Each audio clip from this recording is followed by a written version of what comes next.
유엔 산하기구인 기후변화에 관한 정부 간 협의체 IPCC가 최근 6차 보고서를 발표했는데요. 그 안에는 해수면 상승에 대한 전망도 담겨 있습니다. 부산대학교 기초과학연구원 기후물리연구단에서 보다 자세한 내용을 알아봤습니다. IPCC는 온실 기체 최저 배출 시나리오로 갈 경우 2100년 온도 상승을 1.5도씨 이하로 제한할 가능성이 높지만 그렇지 않고 중배출 시나리오로 갈 경우 약 2.7도씨, 최고 배출 시나리오의 경우엔 약 4.4도씨의 온도 상승에 이를 거라고 전망했습니다.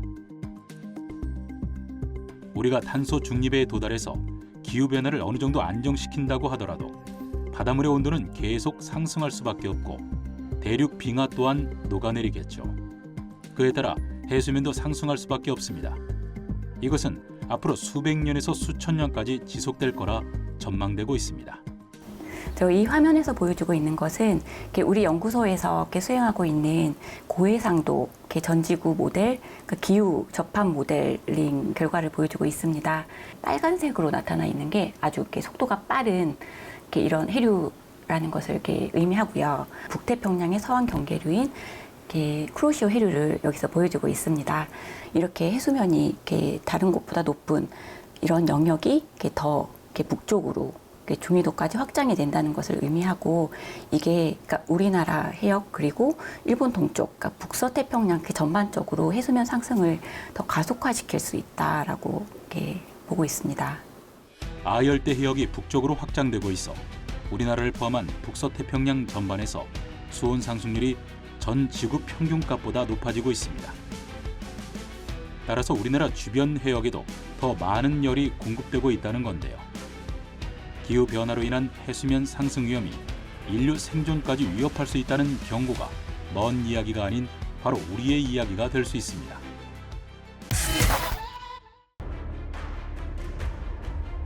실제 2030년 이후 기후변화로 해수면이 상승한 상황에서 강한 태풍과 큰 파도가 덮친다면 해안 지역과 강 주변 등 우리 국토의 약 5%가 침수 피해를 볼 수 있다는 전망이 나왔습니다. 이 영상은 이제 2030년에 우리나라가 최악의 경우에 태풍으로 인해서 얼마나 많은 홍수 피해를 입게 되는지 시뮬레이션 영상으로 제작을 한 것이고요. 인천공항 같은 경우에는 인천공항 영종도가 거의 이제 물에 잠기면서 활주로라든지 이런 데가 이제 침수되고 그래서 비행기 운항이 영향을 받는 그런 상황들이 묘사되어 있고요. 그리고 해운대 같은 경우에는 수영만 일대 요트 경기장이라든지 아니면 백스코 일대가 물에 잠긴다라든지 그리고 그 주변의 동래구의 원동역, 원동 일대가 또 침수되는 그런 피해들이 시뮬레이션을 토대로 해서 영상으로 제작을 했습니다. 과거 일본에서는 태풍 피해로 간사이 공항이 물에 잠겼죠. 실제로 과학계에서는 61cm 정도 해수면이 상승하면 100년마다 한 번씩 오는 폭풍의 피해가 매년 올 수 있다고 합니다. 즉, 해수면이 높아질수록 태풍의 피해는 해안가에서 점점 더 심각하게 나타날 수 있다는 겁니다. 2030년대에 한 10% 정도의 확률로 올 수 있는 태풍, 해안가 폭풍의 피해를 가정을 해서 그렇다면 어느 지역에 이렇게 침수가 될 것인지 그걸 시뮬레이션으로 구현을 한 것입니다. 지구온난화로 해안과 하천의 홍수가 잦아지면 수조 원을 들인 국가기관 시설의 기능이 마비되고 이에 따른 사회 경제적 비용이 기하급수적으로 늘어날 거라는 경고죠. 게다가 우리나라는 해수면 상승이 심각한 나라 중 하나입니다. 전 세계 해수면 상승보다 1.5배 이상 우리나라 주변 바닷물이 빠르게 상승하고 있는데 그로 인한 피해가 커질 수 있다는 것을 의미하겠죠. 세계기상기구에서 이제 작년 11월에 그 기후위기 보고서를 발간을 했는데 거기서 보면은 세계가 평균 해수면 상승률이 한 1.8mm 정도 30년입니다. 그 정도 됐는데 우리나라 주변 바닷물은 한 2.73mm 정도가 상승을 했거든요. 그러니까 거의 한 1.5배 이상 지금 우리나라 주변 바닷물이 상승하고 있다는 것이고요. 제주 인근 해상 같은 경우는 아주 극단적으로 많이 상승하고 있어요. 한 4.7mm. 그러니까 그런 지역 같은 경우는 거의 한 2배 반 이상으로 빨리 상승하고 있다는 얘기죠. 년 5월 노들섬에서 환경 관련 포럼이 열렸습니다. 주제는 기후 위기와 바다, 그만큼 바다의 위기가 고조됐다는 의미겠죠. 대수면 상승과 해양수해 등 인간과 바다 생태계에 심각한 악영향을 미치는 문제들과 대책을 집중 조명합니다. 인류의 기후 위기는 백척 간도의 상황을 맞이하는 중이며 우리는 이 문제를 피할 수도 외면할 수도 없습니다. 기후변화의 속도는 갈수록 빨라지고 있으며 기후위기는 이제 먼 미래가 아닌 눈앞의 현실이 되었습니다. 바다는 지구 표면적의 70%를 차지하며 지구를 구성하는 물의 95%를 차지할 만큼 지구 그 자체라 볼 수 있습니다. 모든 생명과 생태계를 조절하는 핵심인데요. Sea level is even worse if we hit the tipping point of the Western Arctic ice sheet and Greenland ice sheet. Sea level is very likely to increase dramatically, essentially without any possibility for reversal. 글로벌 팬데믹 여파로 탄소 배출이 다소 완화됐음에도 불구하고 현 시스템을 유지한다면 지구 자생력이 한계에 도달할 거라는 과학적 자료가 쏟아지고 있습니다. 국내외 전문가들은 더 늦기 전에 행동하자는 의지를 갖고 여러 대응 방안을 모색하고 있습니다.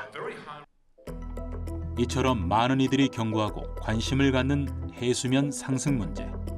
그 원인은 무엇일까요? 첫째, 지구온난화로 전 세계의 빙하와 빙상이 녹으면서 바다에 많은 물이 늘어나기 때문입니다. 해수면 상승 원인의 가장 큰 부분을 차지하죠. 지구 전체 얼음의 부피 2,860만 세제곱킬로미터 중 2,540만 세제곱킬로미터의 얼음이 남극에 290만 세제곱킬로미터가 그린란드에 있습니다. 이 지구온난화로 대기 중에 기온만 올라가는 게 아니고 이 지구온난화로 증가된 열이 90% 이상의 열 에너지가 다 해양에 흡수되고 있기 때문에 해양에서 해수의 수온도 오르고 여러 가지 해양 환경의 변화가 지금 생기고 있어서 이 기후 문제는 해양을 생각하지 않고는 풀 수가 없는 그런 해양이 아주 기후 문제의 본질인 것입니다. 그런데 만약 남극의 모든 얼음이 녹게 된다면 해수면은 56.2m 상승할 것이고 그린란드의 모든 얼음이 녹게 된다면 해수면은 7.1m 상승할 거라고 하는데요. 그렇게 되면 꽤 많은 해안 지역이 침수되겠죠. 해수면 상승 두 번째 원인은 바닷물이 따뜻해지면서 바다의 부피가 커지기 때문인데요. 온실가스 배출량이 증가해 기온이 올라가면 대륙 위에 얼음 형태로 고정되어 있던 담수가 녹아 바다로 흘러 들어가게 되죠. 바다 역시 올라간 기온의 영향을 받아 해양의 온도가 올라가게 되고요. 이때 녹아들어온 담수와 해양 온난화 발생 결과로 바닷물의 양과 부피에 모두 영향을 주게 되어 해수면이 상승하게 되는 겁니다. 실제 그 바닷물의 부피 팽창에 의한 부분인데요. 바닷물의 부피가 팽창이 되려면 이제 일반적으로는 그 밀도가 낮아져야 되는데 바닷물의 밀도가 낮아지는 그 기작이 크게는 수온의 상승과 염분의 이제 감소 이렇게 볼 수 있습니다. 그 중에서도 이제 수온 상승 파트가 최근에 지구 온난화와 관련해서 바닷물 해수의 전체의 그 수온이 높아지게 되면 그걸로 인해서 이제 해수면이 높아지게 되는 그런 영향이 나타나게 되는 것이죠. 최근 발표에 따르면 해수 온도는 역대 최고치를 경신했습니다. 해수면에서 2km 깊이까지의 바다는 계속해서 따뜻해졌고 해양 심층부까지 온도가 올라가는 게 관측됐습니다. 그에 따라 지구의 평균 해수면은 2013년부터 2021년까지 한 해 평균 4.5mm 상승한 이후 2021년엔 사상 최고치를 기록했고 이는 1993년부터 2002년까지의 상승 속도보다 2배 이상 빠른 결과입니다. 많은 공장들이 해안가에 위치해 있고 원전도 마찬가지입니다. 만약 해안가에 폭풍 피해가 발생한다면 생산시설에 직접적인 타격을 주게 되죠. 가뭄, 홍수, 산불, 이상한파 이런 것들이 모두가 종합적으로 나타났을 때는 정말로 엄청난 피해가 있을 수 있고 이렇기 때문에 우리가 2050년 이전에 10%가 넘는 GDP 손실을 볼 수가 있다는 것이 그런 이유가 되겠죠. IPCC 보고서에 부산의 경우 해수면 상승으로 인한 연간 피해액이 2070년엔 30억 달러, 2100년엔 74억 달러에 달할 것으로 보이며 울산 또한 2070년 5억 700만 달러, 2100년 13억 달러, 인천은 2070년엔 9억 6,200만 달러, 2100년 24억 달러에 이를 거라는 연구 결과가 담겼습니다. 마이애미 대학이라든가 그 많은 대학에서 연구한 걸 보니까 실제로 그 미국에 있는 부동산들이 해수면 상승으로 해안가에 있는 부동산 가격이 오히려 떨어지고 있다. 그러니까 한 20년간 통계를 했거든요. 그러다 보니까 예전에는 바닷가 옆에 그 조망이 좋은 쪽에 부동산 가격이 상승을 했는데 최근 들어서 해수면 상승으로 문제가 되면서 오히려 예전에 그 굉장히 그 조망이 좋았던 집 가격들은 한 7% 정도가 떨어졌는데 오히려 높은 쪽에 있는 주택 가격은 한 41%가 상승했다는 것이죠. 이런 것들이 실제로 해수면 상승이 경제에 영향을 주는 부분도 알 수가 있고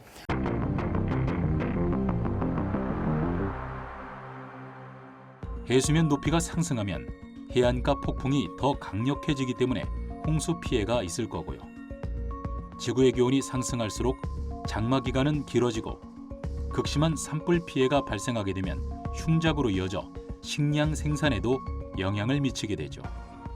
시리아 같은 경우에는 이 식량 생산이 영향을 받아서 결국 내전을 더욱더 심화시키거나 이걸 또 유발시켰다는 그런 이제 분석들도 있습니다. 결국에는 전쟁까지도 영향을 미치게 되는 것이고요. 그러면 난민 사태도 이제 유발을 하게 되는 것이죠. 결국에는 기후 위기라는 것은 뭐 가뭄, 홍수, 각종 재난뿐만 아니라 뭐 전쟁까지 아주 광범위하게 우리 사회에 영향을 미치는 정말 위협적인 부분이다라고 얘기를 할 수 있습니다.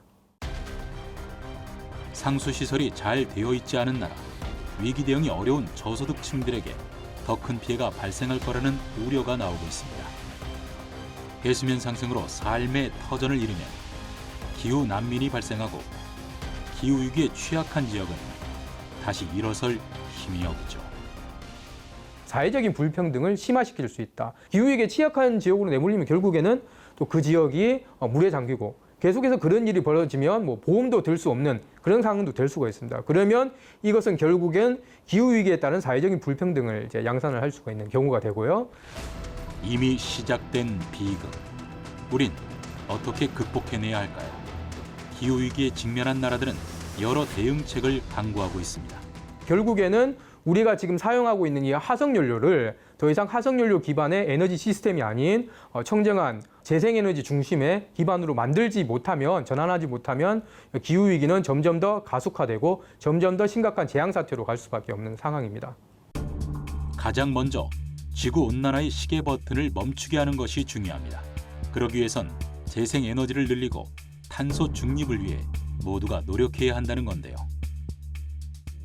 시민들 입장에서 가장 중요한 것은 기후위기가 내 삶의 직접적인 문제이고 매년 더욱더 심각해질 것이라는 것을 깨닫고 이것이 실제로 정책적으로 바뀔 수 있도록 노력을 해야 되는 것인데요. 우리가 사용하는 교통수단을 바꾸고 우리가 먹는 방식도 친환경적인 방식으로 바꿔야 하는 것이 중요하고요. 하지만 동시에 결국에는 기후위기 문제는 에너지를 사용을 하는 것, 에너지를 생산을 하는 것을 어떻게 바꿀 것인가 이것이 정말로 중요한 것이고 그것은 결국에서는 정부의 정책적인 판단과 노력이 너무나 중요한 것입니다.